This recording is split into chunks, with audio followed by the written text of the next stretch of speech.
नमस्कार, सुपर 10 आप देख रहे हैं और आपके साथ मैं हूं पुनीत और मेरी सहयोगी ऋतु भी मौजूद है खबरें बताने के लिए। और चलिए शुरू करते हैं सुपर 10 और सबसे पहले इंडिया सुपर 10।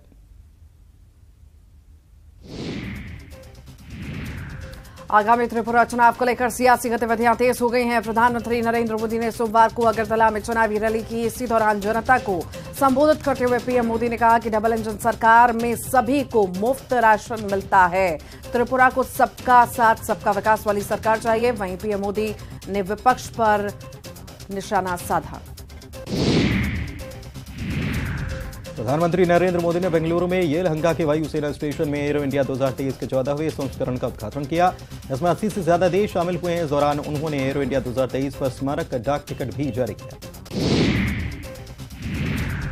कांग्रेस सांसद राहुल गांधी ने केरल के वायनाड में जनसभा को संबोधित करते हुए पीएम मोदी पर जमकर हमला बोला। राहुल गांधी ने कहा कि प्रधानमंत्री जी से हमने सवाल पूछा लेकिन पीएम ने कोई जवाब नहीं दिया। कांग्रेस सांसद राहुल गांधी ने सोमवार को कहा कि पीएम नरेंद्र मोदी ने उनका अपमान किया है। पीएम की संसद में स्पीच का जिक्र करते हुए राहुल ने कहा, उन्होंने कहा कि मेरे नाम में गांधी क्यों है, नेहरू क्यों नहीं, ये मेरा अपमान है।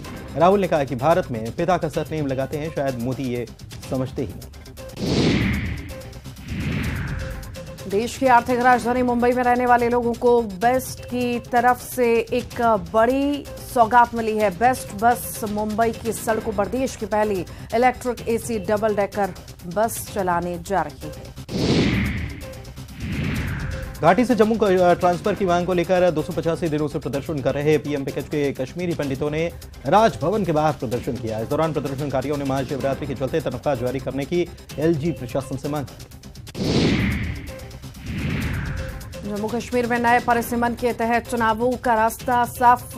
सुप्रीम कोर्ट में जम्मू कश्मीर में परिसीमन को चुनौती देने वाली याचिका खारिज हो गई है। कोर्ट ने परिसीमन और विधानसभा सीटों के बदलाव की प्रक्रिया को वैध ठहराया। दिल्ली के महरौली में दिल्ली डेवलपमेंट अथॉरिटी के अतिक्रमण विरोधी अभियान पर मंगलवार तक के लिए रोक लगा दी गई है। मंगलवार को इस मामले पर दिल्ली हाईकोर्ट में सुनवाई होगी। लगभग 500 याचिकाकर्ता हैं जिन्होंने स्टे के लिए अप्लाई किया था। आईआईटी मुंबई में 18 साल के दर्शन सोलंकी नाम के स्टूडेंट के कैंपस में बने हॉस्टल की 7वीं मंजिल से कूदकर आत्महत्या कर ली। वो गुजरात के अहमदाबाद का रहने वाला था। 3 महीने पहले ही दर्शन ने आईआईटी में बीटेक की पढ़ाई के लिए एडमिशन लिया था। समाजवादी पार्टी के नेता आजम खान और विधायक का बेटे अब्दुल्ला आजम को मुरादाबाद की एमपी एमएलए स्पेशल कोर्ट ने छजलैट मामले में 2-2 साल की जेल की सजा सुनाई है। वहीं विधायक महबूब अली, विधायक मनोज पारस समेत सभी 7 आरोपियों को मामले में बरी कर दिया गया। और आइए अब देखेंगे MP super 10। CM Shivraj Singh Chouhan ने इंदौर में 166 करोड़ के विकास कार्यों की सौगात दी। रिमोट दबाकर सीएम ने कई योजनाओं का लोकार्पण किया। छतरपुर के बागेश्वर धाम में पूर्व मुख्यमंत्री कमलनाथ ने माथा टेक कर इस साल होने वाले विधानसभा चुनाव के प्रचार प्रसार की अनौपचारिक शुरुआत कर दी है। वहीं कमलनाथ के बागेश्वर धाम पहुंचने पर सियासी घमासान मचा हुआ है। बीजेपी के प्रदेश अध्यक्ष वीडी शर्मा ने कमलनाथ के बागेश्वर धाम जाने पर बयान दिया और कहा है कि बागेश्वर धाम पहुंचने पर कमलनाथ जी का स्वागत करते हैं, लेकिन कांग्रेस की दोहरी नीति है, उसका जवाब देश की जनता चाहती है। मंदसौर से भाजपा सांसद सुधीर गुप्ता ने कमलनाथ की धीरेन्द्र शास्त्री से मुलाकात पर कटाक्ष करते हुए कहा कि देर से आए दुरुस्त आए, समझ में आने लगा आस्था कहां लगानी है, चुनाव में इसका कोई फायदा नहीं होगा। जयगढ़ पहुंचे कांग्रेस प्रदेश अध्यक्ष ने बीजेपी सरकार पर निशाना साधा और कहा है कि भारतीय जनता पार्टी 90 महीने का हिसाब नहीं दे रही और हमसे 15 महीने का हिसाब चाहती है। कांग्रेस में स्वच्छ छवि वाले लोगों को सर्वे कराकर ही टिकट दिया जाए। बागेश्वर धाम में धार्मिक 7 दिवसीय महाकुंभ की शुरुआत 9 कुंडीय महायज्ञ से हो गई है। 19 फरवरी तक यानी पूरे 7 दिन तक धार्मिक आयोजन होंगे, जिसमें प्रमुख रूप से हनुमंत कथा, रासलीला, भजन संध्या, दिव्य दरबार और कन्या विवाह महोत्सव शामिल है। प्रदेश कांग्रेस में अजय सिंह राहुल भैया के हेल्पलाइन नंबर जारी करने के बाद से बीजेपी और कांग्रेस कमलनाथ पर तंज कस रहे हैं। बीजेपी प्रवक्ता हितेश वाजपेयी ने कहा है कि कमलनाथ अपनी पार्टी को प्राइवेट कंपनी की तरह चलाते हैं। अजय सिंह में वो सभी काबिलियत हैं जो उन्हें पार्टी प्रदेश अध्यक्ष बनाती है। वहीं अब कांग्रेस ने बीजेपी के बयान पर पलटवार किया। कांग्रेस के प्रवक्ता स्वदेश शर्मा ने साफ कहा है कि बीजेपी को दिक्कत क्या है, कांग्रेस नेताओं के काम करने का तरीका अपना है। राजधानी भोपाल में कांग्रेस विधायक जीतू पटवारी ने सरकार से गेहूं की सरकारी खरीदी 3000 प्रति क्विंटल करने की मांग की। किसानों को आय को 2 गुना करने के लिए गेहूं की सरकारी खरीदी का मूल्य बढ़ाने की मांग की है। चुनावी साल में एमपी में सनातन बोर्ड बनाने की मांग उठ गई है। आनंद धाम के संत सदगुरु रितेश्वर महाराज ने ये मांग रख दी है। साथ ही रितेश्वर महाराज ने कहा कि देश में जिसकी आबादी 5% है वो कॉन्वेंट चला रहे हैं, जो 10% हैं वो मदरसा चला रहे हैं, लेकिन 80 से 90% आबादी वाले लोगों का बोर्ड कहां है। इंदौर में G20 समिट की शुरुआत हो गई है। समिट में शामिल होने लगभग 100 प्रतिनिधि इंदौर पहुंच चुके हैं। ये सभी विदेशी मेहमान इंदौर में हेरिटेज वॉक पर निकले और राजवाड़ा, गोपाल मंदिर, कृष्णपुरा, छतरी का भ्रमण किया। हेरिटेज वॉक पर निकले मेहमानों का तिलक लगाकर स्वागत किया गया। और आइए अब नजर डालते हैं छत्तीसगढ़ सुपर 10 पर। मुख्यमंत्री भूपेश बघेल ने ट्वीट करते हुए बताया कि छत्तीसगढ़ के नवनियुक्त गवर्नर श्री बिस्व भूषण जी से फोन पर बात हुई है। इस दौरान उन्हें हम सबकी ओर से बधाई एवं शुभकामनाएं प्रेषित की। बैकुंठपुर दौरे पर पहुंचे सीएम भूपेश बघेल का भव्य स्वागत हुआ। यहां पर सीएम ने रामचंद्र सिंह देवी प्रतिमा का अनावरण किया। इस दौरान सीएम भूपेश बघेल 11 करोड़ की विकास योजनाओं की सौगात देते नजर आए। छत्तीसगढ़ बीजेपी नेताओं की हत्या का मामला लोकसभा में उठाया गया। सांसद अरुण साव ने सदन में मामले को उठाते हुए कहा कि प्रदेश में बीजेपी नेताओं की टारगेट किलिंग हो रही है। नक्सलियों के द्वारा बीजेपी कार्यकर्ताओं की हत्या पर अजय चंद्राकर ने बहुत बड़ा बयान दिया। उन्होंने कहा कि कांग्रेस का हाथ नक्सलियों के साथ है। इसके चलते बीजेपी कार्यकर्ताओं की नियोजित हत्याएं की जा रही है। पूर्व मंत्री ब्रजमोहन अग्रवाल ने प्रदेश में हो रही बीजेपी नेताओं की हत्या को लेकर राज्य सरकार पर निशाना साधा। उन्होंने कहा कि राज्य सरकार को अपनी जिम्मेदारी तय करनी होगी। सीएम को अपनी जिम्मेदारियां दूसरों पर डालने की आदत सी बन गई है। केंद्र सरकार को क्या करना है वो केंद्र सरकार तय करेगी। इधर राज्यपाल बदलने पर मोहन मरकाम ने बड़ा बयान दिया। सरकार की मंशा थी कि प्रदेश की जनता को उनका हक मिले। नए राज्यपाल से उम्मीद है कि जनता के हित में वो बिल पर हस्ताक्षर जरूर करेंगे। राजनांदगांव में खस्ताहाल सड़कों के विरोध में बीजेपी ने पदयात्रा निकाली। सुरगी से हल्दी गांव तक सड़क की जर्जर हालत को लेकर 8 किलोमीटर की पदयात्रा निकाली गई। इस दौरान राज्य सरकार पर जमकर निशाना साधा गया। पदयात्रा में पूर्व सांसद अभिषेक सिंह समेत सैकड़ों बीजेपी कार्यकर्ता मौजूद रहे। इधर बस्तर में चल रहे नाट्य पर्व उत्सव में देश भर से आए कलाकारों ने अपनी संस्कृति की छटा बिखेरी। कलाकारों ने अपने अपने राज्यों की संस्कृति की झलक दिखाने के लिए बस्तर की सड़कों पर भी निकले। जगदलपुर में चल रहे 4 दिनी बहुभाषीय नाट्य ड्रामा उत्सव में देश भर के 7 राज्यों से कलाकार आए थे, जिन्होंने रंग जुलूस निकाला। अखिल भारतीय बहुभाषीय नाट्य उत्सव में झारखंड, ओडिशा, आंध्र प्रदेश, तेलंगाना, पश्चिम बंगाल, छत्तीसगढ़, महाराष्ट्र से आए कलाकारों ने अपनी कला का जौहर दिखाया। बीजापुर से विधायक विक्रम मंडावी और अफसरों का ढोलक की थाप पर थिरकने का वीडियो आया सामने। माननीयों का यह अंदाज सोशल मीडिया पर वायरल हुआ। बताया जा रहा है कि वीडियो भैरमगढ़ ब्लॉक के कुटरू का है, जहां राजीव गांधी युवा मितान योजना के कार्यक्रम में शिरकत करने जनप्रतिनिधि पहुंचे थे। यहां आदिवासी पारंपरिक तरीके से स्वागत में जुटे थे। सभी विधायक उनके साथ ढोल बजाने लगे और खुद को थिरकने से रोक नहीं पाए। तस्वीरों में कलेक्टर राजेंद्र कटारा और एसपी आंजनेय वार्ष्णेय भी नजर आ रहे हैं। अपने बीच विधायक और अफसरों को झूमते देख लोग काफी खुश नजर आए। मुख्यमंत्री गौरव शिक्षा सम्मान का आयोजन शहर के बलदेव प्रसाद मिश्र स्कूल में किया गया। सम्मान प्रदेश सरकार के द्वारा नवाचारी शिक्षकों को अच्छी शिक्षा देने और शिक्षा के क्षेत्र में अच्छा काम करने के लिए 3 स्तरों पर दिया जाता है। जिले के 30 शिक्षकों को इस सम्मान से सम्मानित किया गया। और आइए अब देखेंगे इंटरनेशनल सुपर 10। अमेरिका में चीन का कथित स्पाई बैलून घुसने के मामले में दोनों देशों के बीच तल्खी बढ़ चुकी है। अमेरिका ने 5 फरवरी को चीनी बैलून मार गिराया था और इसका मलबा भी चीन को लौटाने से इनकार कर दिया था। चीनी विदेश मंत्रालय ने कहा है कि किसी भी बैलून का दूसरे देश में घुस जाना नॉर्मल बात है। 2022 से अब तक 10 अमेरिकी गुब्बारे चीन में घुस चुके। पाकिस्तान के पूर्व प्रधानमंत्री इमरान खान ने एक बार फिर भारत की तारीफ की। इमरान खान के मुताबिक रूस ने जब यूक्रेन पर हमला किया तो भारत ने उससे सस्ता तेल खरीदना जारी रखा। मैं ऐसा नहीं कर पाया क्योंकि उस वक्त के आर्मी चीफ जनरल बाजवा ने मामला बिगाड़ दिया था। तुर्की और सीरिया में भूकंप से खतरनाक तबाही मची है। दोनों देशों में अब तक 36,000 से ज्यादा लोगों की जान जा चुकी है। मौत का आंकड़ा लगातार बढ़ता जा रहा है। इस बीच कई देश सीरिया बॉर्डर पर रेस्क्यू ऑपरेशन छोड़कर वापस लौट रहे हैं। जंग से बदहाल यूक्रेन देश के हालातों को सुधारने के लिए आईएमएफ से लोन मांगने वाला है। जेलेंस्की की तरफ से भेजे गए कई नेता इसी हफ्ते पोलैंड की राजधानी वार्सा में आईएमएफ के अधिकारियों से मुलाकात करेंगे। यूक्रेन के वित्त मंत्री सर्गेई मेर्चको ने इसी महीने की शुरुआत में कहा था कि इस साल यूक्रेन का वित्तीय घाटा बढ़कर 3 लाख करोड़ से ज्यादा हो जाएगा। रूस से हथियार खरीदने के मामले में भारत पूरी दुनिया में पहले नंबर पर है। रूस की सरकारी एजेंसी के मुताबिक 5 सालों में रूस ने करीब $13 बिलियन यानी कि 1 लाख करोड़ रुपए के हथियार भारत को सप्लाई किए। भारत ने इस दौरान रूस से $10 बिलियन के हथियार मांगे थे। अमेरिका ने मिशिगन झील के हवाई क्षेत्र में 12 फरवरी को अस्थायी प्रतिबंध लगाया था, जिसे कुछ ही घंटों बाद हटा दिया गया। उत्तरी अमेरिका एरोस्पेस डिफेंस कमांड ने हवाई यातायात की सुरक्षा को ध्यान में रखते हुए ये प्रतिबंध लगाया था। तमिलनाडु के कांग्रेस नेता और वर्ल्ड कॉन्फेडरेशन ऑफ तमिल के अध्यक्ष पाजा नितुमारन ने सनसनीखेज दावा किया। नितुमारन का दावा है कि liberation tiger of Tamil Eelam यानी कि LTTE का चीफ वेलुपिल्ली प्रभाकरन जिंदा है। प्रभाकरन न सिर्फ जिंदा है बल्कि स्वस्थ है। हमें भरोसा है कि इससे उनकी मौत की अफवाहों पर विराम लगेगा और वे जल्द ही दुनिया के सामने आएंगे। न्यूजीलैंड में साइक्लोन गैब्रियल का अलर्ट जारी किया गया है। करीब 509 फ्लाइट्स को कैंसिल कर दिया गया। देश के उत्तरी इलाकों में 250 किलोमीटर की रफ्तार से हवाएं चल रही हैं।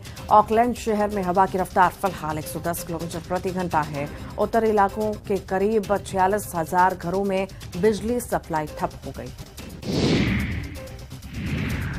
अमेरिका कनाडा बॉर्डर के पास एक और फ्लाइंग ऑब्जेक्ट नजर आया। अमेरिकी एयरफोर्स ने इसे मार गिराया। यह पिछले एक हफ्ते में गिराया गया चौथा फ्लाइंग ऑब्जेक्ट है। अब इसके मलबे की तलाश की जा रही है।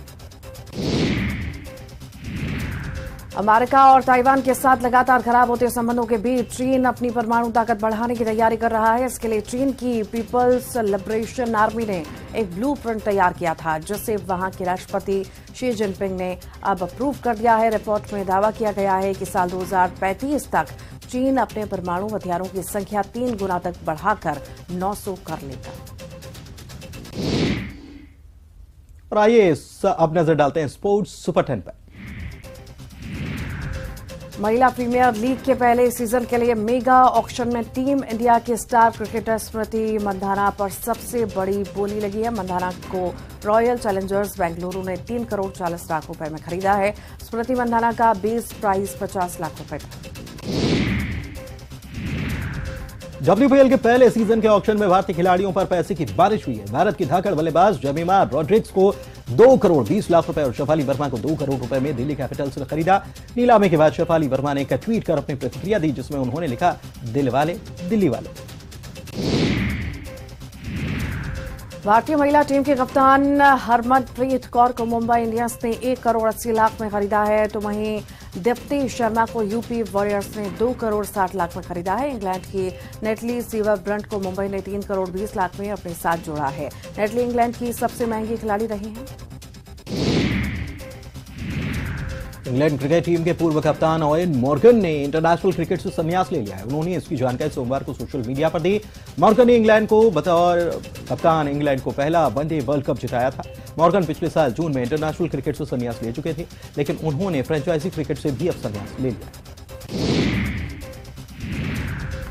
मॉर्गन लिमिटेड ओवर क्रिकेट के इतिहास में इंग्लैंड के अब तक के बेस्ट कप्तान साबित हुए हैं। उनकी कप्तानी में इंग्लैंड की टीम ने 198 वनडे मैच खेले। इसमें टीम को 118 मैचों में जीत मिली। तो वहीं T20 में उन्होंने 72 मैचों में कप्तानी की और टीम को 42 मैचों में जीत दिलाई थी। रणजी ट्रॉफी के सेमीफाइनल में सौराष्ट्र ने कर्नाटक को 4 विकेट से हराया। सौराष्ट्र की टीम 5वीं बार रणजी ट्रॉफी के फाइनल्स में पहुंची है। चिन्नास्वामी स्टेडियम में हुए दूसरे सेमीफाइनल में भी सौराष्ट्र को जीत के लिए 115 रनों का टारगेट मिला था। सौराष्ट्र ने 6 विकेट खोकर इस लक्ष्य को हासिल किया। रणजी के 2 बार के चैंपियन बंगाल ने 15वीं बार फाइनल में जगह बना ली है। बंगाल ने मध्य प्रदेश की 548 रन का विशाल लक्ष्य दिया था। मध्य प्रदेश टीम 241 रन पर सिमट गई। मध्य प्रदेश से रजत पाटीदार ने 52 रन की पारी खेली थी।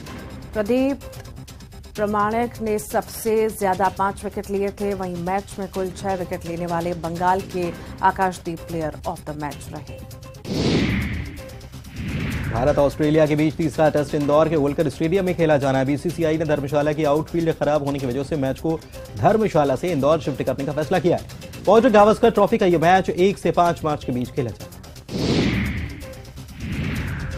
वुमेन्स टी20 वर्ल्ड कप में श्रीलंका ने टूर्नामेंट में लगातार अपनी दूसरी जीत दर्ज कर ली है। श्रीलंका ने बांग्लादेश को 7 विकेट से हराया। श्रीलंका की ओपनर हर्षिता समरविक्रमा ने 50 बॉल में 69 रन की नाबाद पारी खेली। टॉस जीतकर पहले बल्लेबाजी करने उतरी बांग्लादेश ने 20 ओवर में 8 विकेट देकर 126 रन बनाए। जवाब में श्रीलंका ने 18.2 ओवर में लक्ष्य हासिल कर लिया। टीम इंडिया के ओपनर शुभमन गिल ने ICC player of the month award अपने नाम कर लिया है। गिल ने पिछले वनडे और टी20 दोनों फॉर्मेट में शानदार प्रदर्शन किया। गिल ने बीते महीने ही खेल के सबसे छोटे प्रारूप टी20 में अंतर्राष्ट्रीय क्रिकेट में डेब्यू किया था। और आइए अब देखेंगे Bollywood super 10। Rapper MC Stan ने रविवार की रात को बिग बॉस 16 का खिताब जीत लिया है। शिव ठाकरे रनर अप रहे। ये सीजन 4 महीने चला। इनाम में रैपर को 31 लाख रुपए और एक लग्जरी गाड़ी मिली।